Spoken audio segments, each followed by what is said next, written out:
Hello friends, आज हम बात करने वाले हैं एक बहुत ही इम्पॉर्टेंट और डेलिकेट टॉपिक पर, अमेरिका के फाइनेंशियल सिचुएशन के बारे में।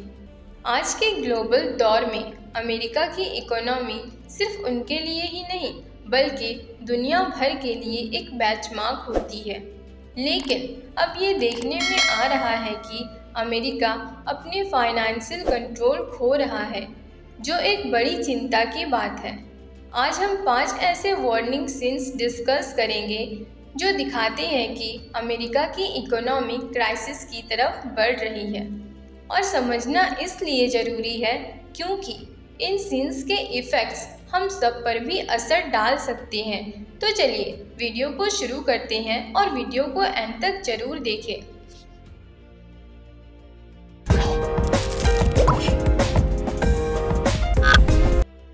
सोरिंग नेशनल डेब्ट और इंटरेस्ट पेमेंट्स। सबसे पहला सिंह है अमेरिका का नेशनल डेब्ट, जो अब 38 ट्रिलियन डॉलर के आसपास पहुंच गया है। हर अमेरिकन पर $1,11,000 से भी ज़्यादा का कर्ज हो गया है और इसका इंटरेस्ट पेमेंट हर साल $1.2 ट्रिलियन से भी ज़्यादा है। मतलब गवर्नमेंट अपनी बेसिक कमिटमेंट्स भी मुश्किल से पूरा कर पा रही है। ये डेब्ट इंटरेस्ट पेमेंट्स आगे चल के और बढ़ेंगे, जिससे बजट प्रेशर और ज़्यादा हो जाएगा और पब्लिक सर्विसेज पर भी असर पड़ेगा। अगर ये ट्रेंड चला तो फ्यूचर में अमेरिका को अपनी फाइनेंशियल पॉलिसीज़ को सुधारना और कर्ज कम करना होगा, वरना इकोनॉमिक कोलैप्स होने के चांसेस बढ़ेंगे। इमर्जिंग मार्केट जैसे फाइनेंशियल सिंक्स। दूसरा बड़ा वार्निंग सिंह ये है कि अमेरिका अब एक इमर्जिंग मार्केट जैसे इकोनॉमिक प्रॉब्लम्स फेस कर रहा है। इसका मतलब है कि यहाँ एक्सेसिव टैरिफ्स लगाए जा रहे हैं, जो इंपोर्ट कॉस्ट को बढ़ाते हैं और इन्फ्लेशन को तेज़ करते हैं। ट्रेड वॉर्स से ग्लोबलाइजेशन स्लो हो रही है और ग्लोबल इन्वेस्टर्स का कॉन्फिडेंस कम हो रहा है।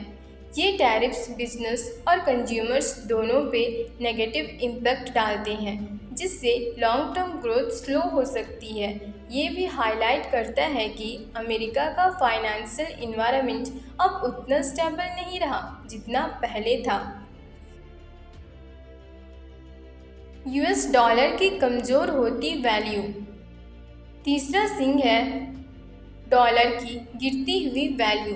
2025 में डॉलर अपनी वैल्यू में 10% से ज़्यादा गिर गया है, जो 1973 के बाद से सबसे बड़ा डिक्लाइन है। जब डॉलर वीक होता है तो इंटरनेशनल इन्वेस्टर्स को डाउट होता है कि अमेरिका अपना फाइनेंशियल सिस्टम कैसे हैंडल करेगा।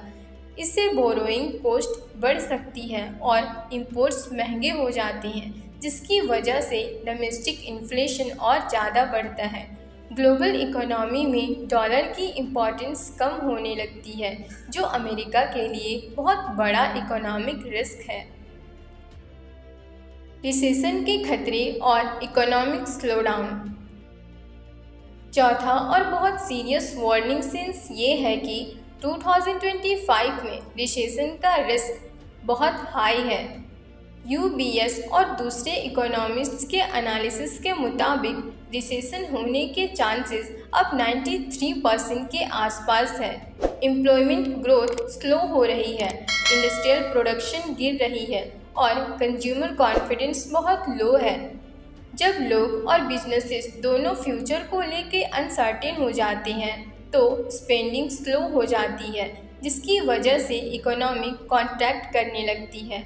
अगर कैलिफोर्निया और न्यूयॉर्क जैसे बड़े स्टेट्स लाइन से बाहर हो गए हैं तो नेशनल वाइड रिसेशन अवॉइड करना मुश्किल हो जाएगा। कंज्यूमर फाइनेंशियल डिस्ट्रेस और डूम स्पेंडिंग। और आखिरी सेंस है कि आम कंज्यूमर्स की फाइनेंशियल हेल्थ डिग्रेड हो रही है। लोग अपने अर्निंग से ज़्यादा कर्ज ले रहे हैं और डूम स्पेंडिंग कर रहे हैं, यानी फ्यूचर के लिए सेविंग्स की बजाय अपने फेयर्स पे खर्च बढ़ा रहे हैं। Credit card defaults auto loans और स्टूडेंट लोन्स के डिलिंक्वेंसी रेट बढ़ रहे हैं, जो कंज्यूमर स्पेंडिंग को सस्टेनेबल नहीं रहने देंगे।